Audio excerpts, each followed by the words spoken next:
Assalamualaikum warahmatullahi wabarakatuh.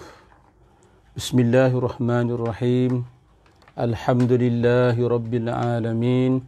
Wassalatu wassalamu ala ashrafil anbiya'i wal mursalin wa ala alihi wa sahbihi ajma'in. Qala rabbi shrah li sadri wa yassir li amri wahlul 'uqdatan min lisani yafqahu qawli. Rabbi yassir wa la tu'assir ya karim. Subhanaka la ilma lana illa ma 'allamtana innaka antal alimul hakim.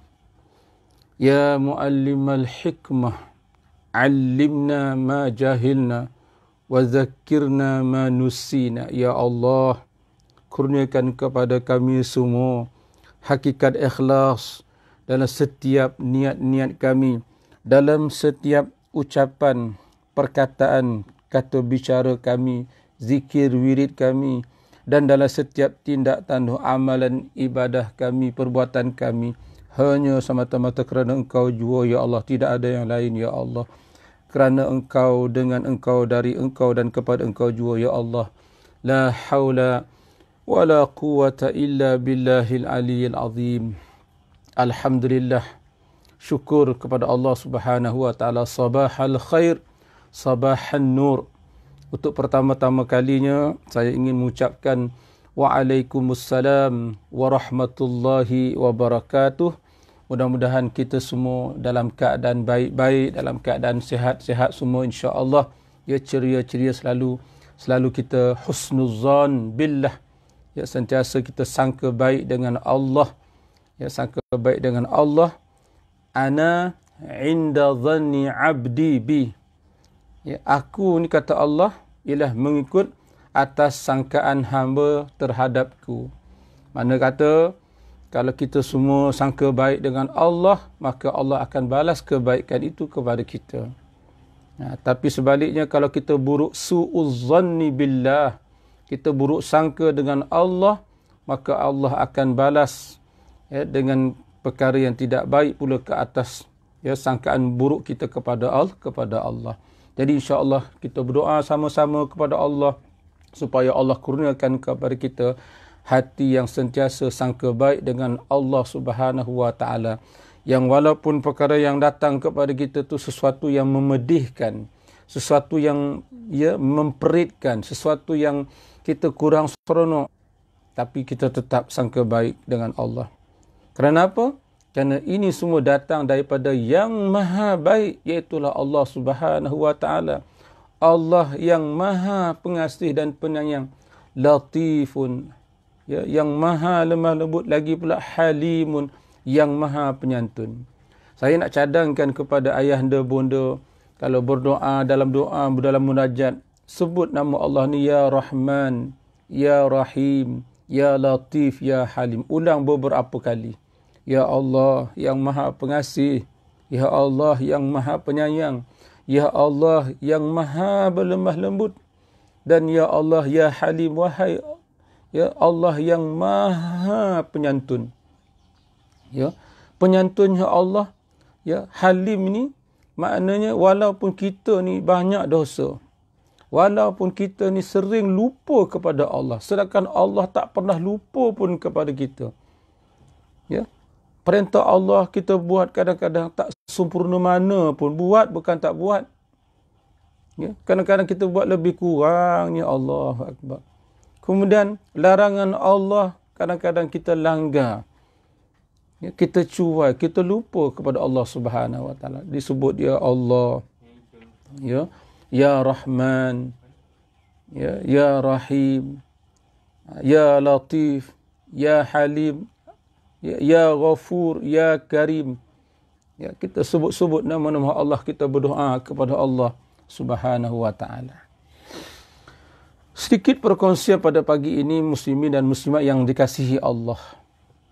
Bahawasanya kita jangan pernah rasa jemu untuk buat kebaikan. Ya, kita jangan pernah rasa jemu dan bosan, boring untuk buat kebaikan.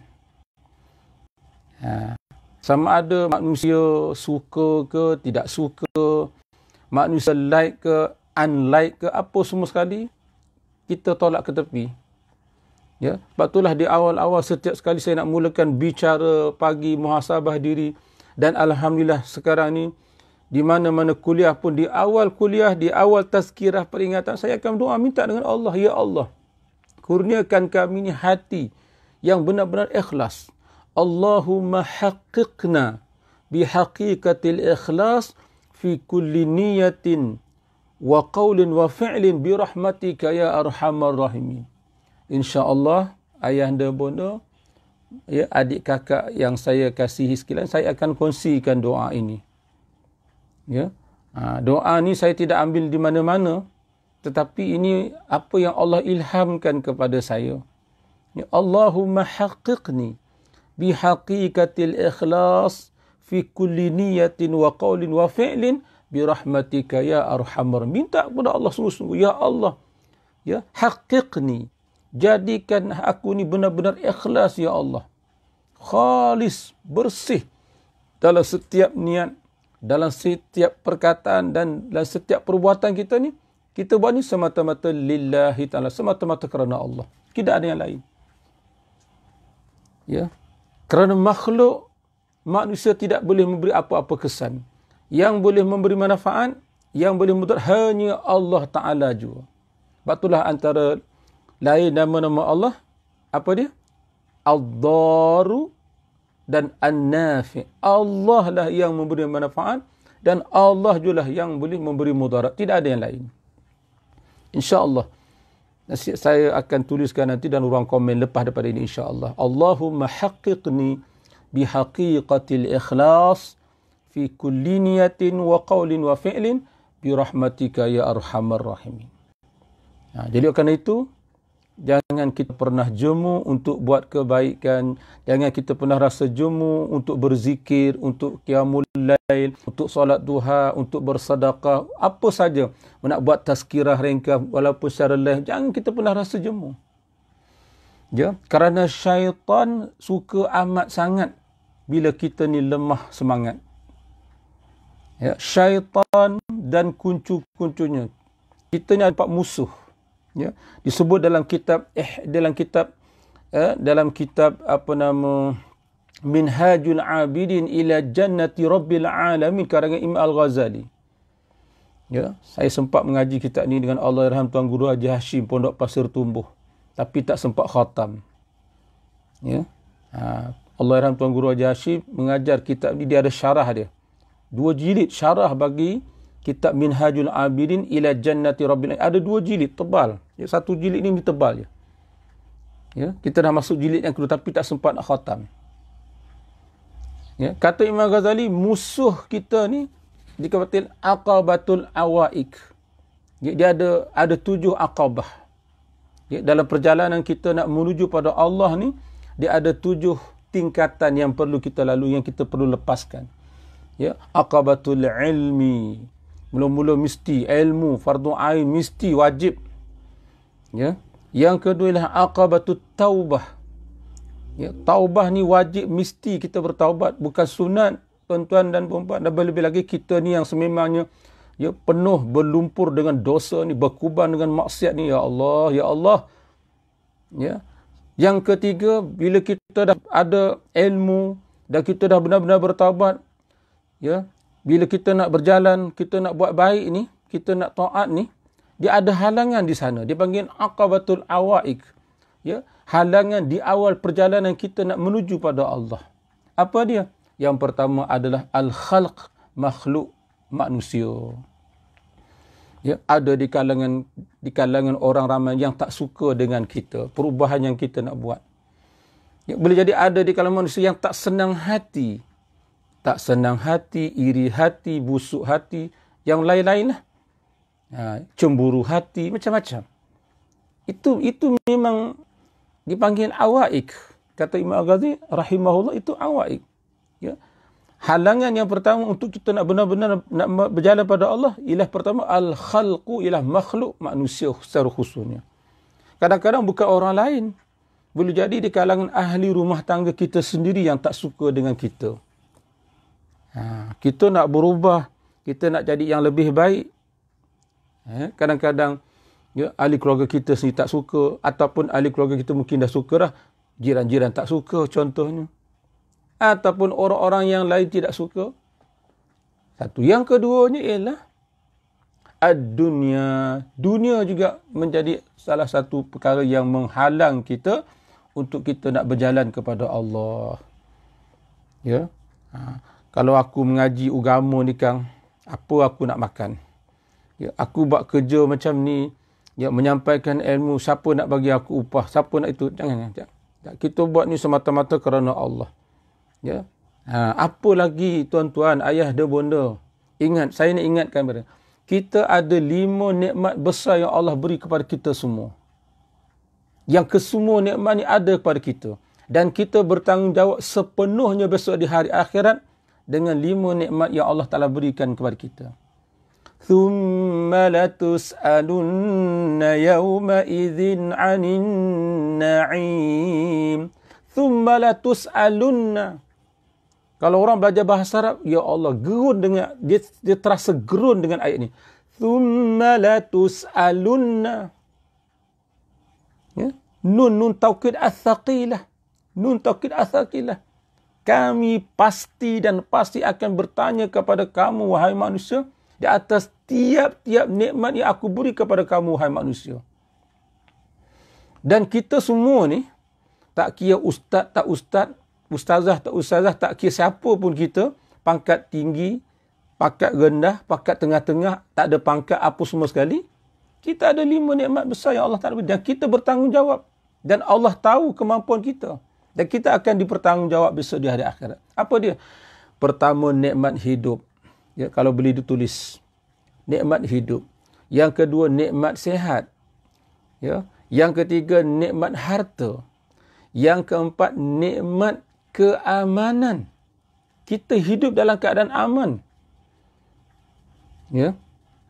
Orang lain nak pergi masjid, tak berapa kali checkpoint macam nak masuk penjara. Ya. Ya. Di setengah negara umat Islam nak pergi masjid macam nak masuk penjara. Periksa sana, periksa sini, macam kita nak masuk. Orang bersalah bila nak masuk rumah Allah. Dan yang kelima lah nikmat masa lapang yang banyak. Betul tak seperti yang saya sebutkan tadi? Semua kita ni ada 5 nikmat ni. Nikmat hidup. Oh, kalau kita tak hidup, saya tak boleh buat live lah sekarang ni. Ya, kalau kita tak hidup, tuan-tuan dan perempuan tak boleh nak tonton saya lah sekarang ni. Ni nikmat hidup. Yang kedua ialah nikmat sihat. Alhamdulillah. Walaupun kita tak nafikan, ada sikit sebanyak sakit-sakit itu biasa. Ya. Sebab manusia ni kalau tak sakit, takut dia sombong. Sebab tu Allah Ta'ala beri juga sakit. Ya, walaupun tak banyak, walaupun tak kuat, sebagai ingatan.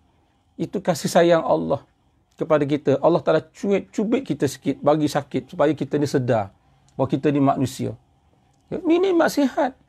Kemudian nikmat harta. Alhamdulillah. Ya. Duit kita bawah bantal, celah almari, banyak. Itu duit kita dalam bank lagi tu. Ya, bank pula macam-macam bank ada kan. Bank Islam, bank Masya Allah, tabarakallah. Ya. Nikmat lagi. Yang keempat, nikmat masa lapang yang banyak. Ya, satu hari ada berapa jam? 24 jam. Ya, 1 jam 60 minit, 60 kali 24 ada berapa? Kata orang utara, kalau kita kira-kira, satu hari itu ada 1440 minit. So, banyaknya masa kita. Ini nikmat. Dan yang kelima ialah nikmat keamanan. Kita semua besok akan ditanya oleh Allah. Ya, bagaimana kamu menggunakan nikmat hidup? Bagaimana kamu menggunakan nikmat sehat? Bagaimana kamu menggunakan nikmat harta? Bagaimana kamu menggunakan nikmat masa lapang yang banyak, dan bagaimana kamu menggunakan nikmat keamanan yang Allah beri kepada kita. Ya. Sesetengah negara umat Islam, mereka terpaksa lari daripada tanah air mereka sendiri demi nak menyelamatkan nyawa dan agama. Kita ni syukur, Alhamdulillah. فَبِأَيِّ آلَاءِ رَبِّكُمَا تُكَذِّبَانِ. Allahu Akbar. Ya. Nikmat apa lagi manusia? Ya. Okey ya. Boleh dengar ya? Ada secara terganggu sedikit. Okey, boleh ya? Boleh dengar? Dengar ya suara saya?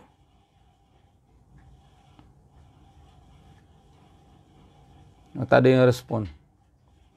La haula wala quwata illa billah. Jadi itulah dia 5 nikmat besar yang diberikan oleh Allah kepada kita. Jadi musuh orang yang halangan untuk kita buat ibadah nak buat baik ni, pertama tadi apa? Al-khalqu, makhluk manusia. Ya. Yang kedua ialah ad-dunya, dunia. Yang ketiga ialah apa dia? Asyaitan, syaitan. Dia akan usaha macam mana nak buat kita ni jangan bersemangat nak buat ibadat. Dia lemahkan semangat kita. Tak payahlah kamu nak rajin-rajin sangat. Ya, nak belajar tak payahlah kamu nak rajin sangat, nak mengaji tak payahlah, tak payah. Tengok. Syaitan dia memang dia suka, dia akan cuba usaha. Syaitan ni ambil dia kata syaitana. Ya, syaitana mana ba'uda. Memang syaitan ni kerja dia nak menjauhkan kita sejauh-jauhnya daripada Allah. Ya, dia suka kita ni jauh daripada Allah. Syaitan suka kita ni jauh daripada majlis ilmu. Syaitan suka kita ni malah berzikir. Syaitan suka. Ya. Malah orang yang malah berzikir itu ada minta maaf cakap itu orang munafik. Wala yadhkurunallaha illa qalila. Ini orang munafik. Ya, orang munafik dia tidak ingat berzikir pada mereka sikit sangat. Ya, sedangkan orang beriman Allah Taala suruh banyak berzikir. Ya ayyuhallazina amanu dzkurullaha dzikran katsira. Habis. Baik. Kemudian halangan perkara yang menghalang kita daripada kita nak buat taat, yang kita nak buat baik apa? Ialah nafsu. Nafsu kita sendiri. Ya, kalau ikut kita ni lebih baik kita tidurlah masa ni pun, kita rehatlah, kita sembahlah Allah nafsu. Ya, innan nafsa la ammaratun bisu. Hanya sesungguhnya nafsu itu sangat-sangat menyuruh. Ya, la ammaratun bisu, sangat menyuruh. Nafsu itu sangat mengarahkan kita ni nak buat perkara yang jahat, yang tidak baik. Ya. Sebab itulah kita sentiasa, kita tidak ada jalan lain. Kita kena istirja, kembali pada Allah. Ya. Kita ni iman kita lemah, ilmu tak banyak mana, amal pun tak seberapa. Jadi kita mengadu pada Allah, minta pertolongan Allah. Ya. Baik. Terakhir,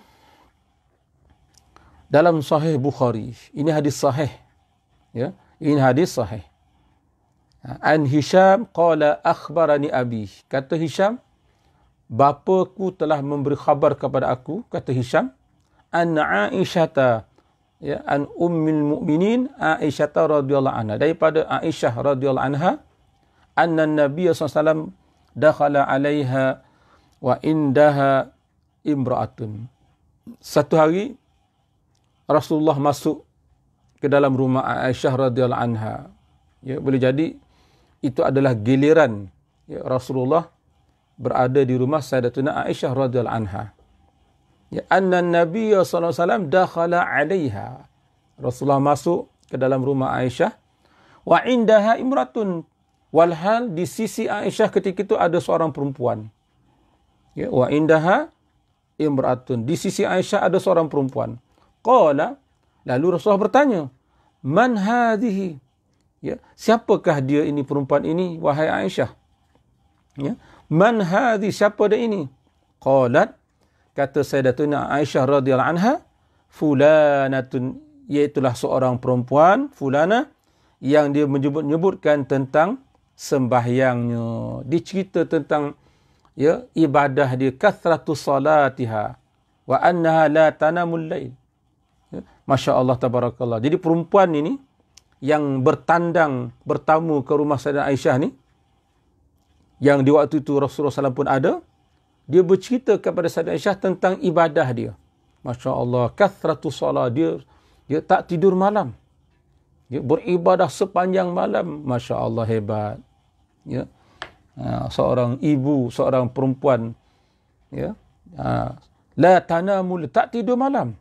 Kenapa? Dia beribadah solat, lepas solat ibadah, Masya Allah. Dia bercerita Ya, perempuan ni bercerita dengan Sayyidatuna Aisyah radhiyallahu anha. Lalu apa kata Rasulullah? Mah, cukuplah. Ya, Rasulullah kata apa? Cukup. Ya, padahlah tu, cukuplah kalau bahasa kita. Rasulullah ingatkan kepada perempuan tadi, mah. Mah ni ismu fi'lin bimana ukfuf. Ya, isim fi'il. Kalau kita baca saat mengisi mah.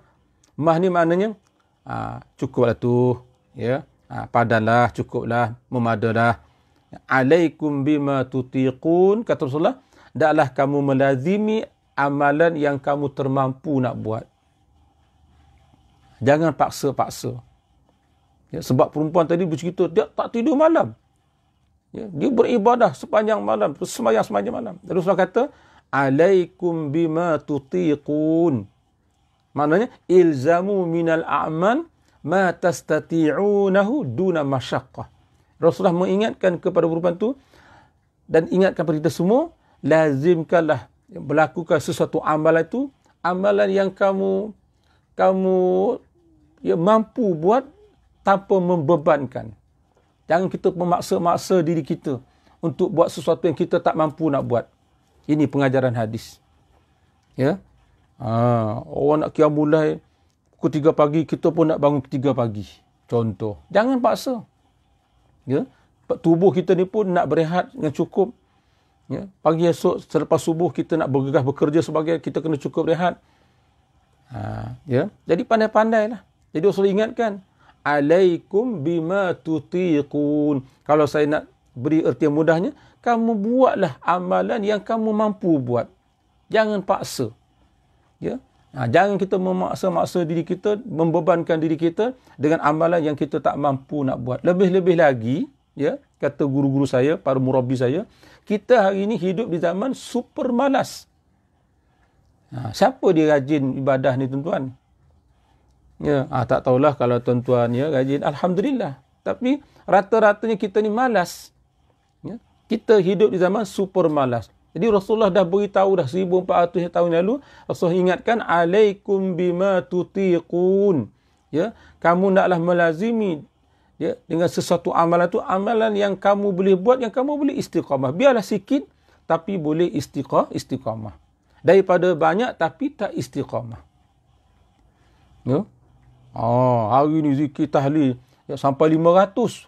Masya-Allah, straight 500 contoh. Ya, esok 100 pun tak sampai pula dah. Ya, biar kita buat hari ni 100, esok 100, tapi kita buat konsisten, istiqamah. Siang 100, malam 100 contoh. Tahlil ya. La ilaha illallah. La ilaha illallah. Contoh. Kita buat biar 100 tapi hari-hari. Ya, lebih baik daripada hari ni buat sampai 500-600 tahlil, esok buat 100 pun tak sampai. Ya, lusa pula langsung tak buat contohnya. Jangan. Jadi oleh kerana itu, kita buatlah sesuatu amal tu biar sedikit tapi istiqamah. Begitu juga, ini pun setengah daripada adab kan. Bila seseorang syekh, seseorang habib mengijazahkan kita dengan sesuatu amalan dengan bilangan tertentu. Ya, contohlah kita kata, ya, guru kata, syekh kata, saya ijazahkan kepada kamu, kamu bertahlil lah, ya, siang 100 kali tahlil dan malam 100 kali, contoh ya. Lalu terdetik di hati kita, Allah, 100 sikit now, kata orang Melaka, sikit now. Jangan. Ya, jangan kita, itu dipanggil kurang adab dipanggil. Bila dah guru katakan kamu buat 100, kamu buatlah 100. Sebab mungkin pada pandangan batin mata hatinya, kita yang itu yang kita layak. Ya, janganlah cuba-cuba, tuan guru ya syekh, tak boleh ke buat 200? Jangan. Ya. Kalau daripada kurang nak jadi banyak, jangan. Jangan minta lebih. Amalkan dulu. Bila dah syekh kata, kamu buat 100, buatlah 100 pagi, siang dan 100 kali tahlil malam. Cukup. Tapi sekiranya kalau syekh guru tu mengijazahkan itu, kamu kena buat 500 kali tahlil. Ya, siang 500 kali, malam ya 500 kali. Mana satu hari 1000 kali. Jadi kita rasa apa? Ya Allah, mampu ke aku nak buat ni? Rasa macam tak mampu. Yang tu boleh. Ya, kita cakap dengan penuh beradab, maaf tuan syekh, maaf Sidi, maaf Habib. Ya, boleh tak Habib? ataupun Syekh, ya, saya rasa macam kurang mampu rasanya, 500 tu rasa agak banyak, boleh tak ya Syekh, ya Sidi, ya, minta dikurangkan. Maklumlah saya ni, ya, sibuk, maklumlah saya ni banyak komitmen, aku tak mampu nak buat. Itu bagus, ya. Daripada jumlah yang banyak kita minta kalau boleh dikurangkan sebab kita rasa kita tak mampu. Yang itu tak apa. Yang tak bolehnya, daripada jumlah yang sikit kita nak minta banyak. Itu dah ada dipanggil min syahwatil khafiyah. Ya, di situ sudah ada nafsu yang tersembunyi. Nampak macam bagus, wah, nak banyak berzikir, tapi rupanya di sebalik itu ada dipanggil asyahwah al-khafiyah, ada nafsu yang tersembunyi. Jadi berhati-hati kita dalam beramal ibadah. Boleh? Jadi itulah dia, ya, sabda Nabi SAW tadi, alaikum bima tutikun, kamu buatlah sesuatu amal itu, amalan yang kamu mampu buat dan kamu boleh istiqamah. Jangan memaksa-maksa diri kita melakukan amalan ibadah yang kita tak mampu nak buat. Lalu Nabi sama lagi, fawallahi, demi Allah. Ya, tak habis lagi hadis tadi tu. Fawallahi, demi Allah, la yamallullahu hatta tamal. Allah sama sekali tidak pernah jemu. Allah tak pernah sama sekali jemu. Maknanya apa? Allah tak pernah memutuskan pahala kamu. Ya, la yaqta'u ankum thawabah. Allah tak pernah memutuskan pahala amal ibadah kamu illa kecuali idzan qata'tum 'anil amal, kecuali kamu sendiri yang berhenti daripada beramal. Subhanallah. Sebab tu saya sebut awal-awal tadi, jangan jemu, jangan boring, jangan bosan buat kebaikan. Ya. Ya, on the track, kata orang putih, on the track. Ya, we go, kita jalan ke depan terus, jangan paling ke belakang. Ya, jangan dihiraukan. Ya, semak samun, duri-duri di tepi jalan, kita terus berjalan. Ya, kita masa kita tak tahu ayah dan bonda. Ya, umur kita pun kita tidak tahu. Ya, tak sempat ke tidak 50 tahun, 60, 70, wallahu alam. Ya, jadi ada masa ni jalan terus. Ya, ya Allah, bismillah, jalan terus. Ya. Jadi Rasulullah kata, fa wallahi, demi Allah, sampai Rasulullah bersumpah, fa wallahi, demi Allah, kata Rasulullah SAW, la yamalullah hatta tamalu. Allah sama sekali tidak pernah jemu sehingga kamu sendiri rasa jemu nak beramal. Ya, maknanya la yaqta'u ankum thawabah. Allah tidak akan memutuskan pahala amal kamu illa kecuali idzan qata'tum 'anil amal, kecuali kamu sendiri yang memutus, kamu sendiri yang berhenti daripada beramal. Sebab apa? Bisababi ifratikum fi, dengan sebab kamu itu melampau-lampau dalam beramal. Ya, sebab tu Nabi pesan jangan kita buat ibadah tu melampau-lampau dalam keadaan kita tak mampu, jangan. Akhirnya kita jadi bosan, akhirnya kita tinggalkan amal itu. Oleh kerana itu, buatlah amal yang sedikit tetapi boleh berkekal. Dan terakhir, hadis ini ditutup dengan wa kana ahabbad dini ilaihi ma dama alaihi sahibuh.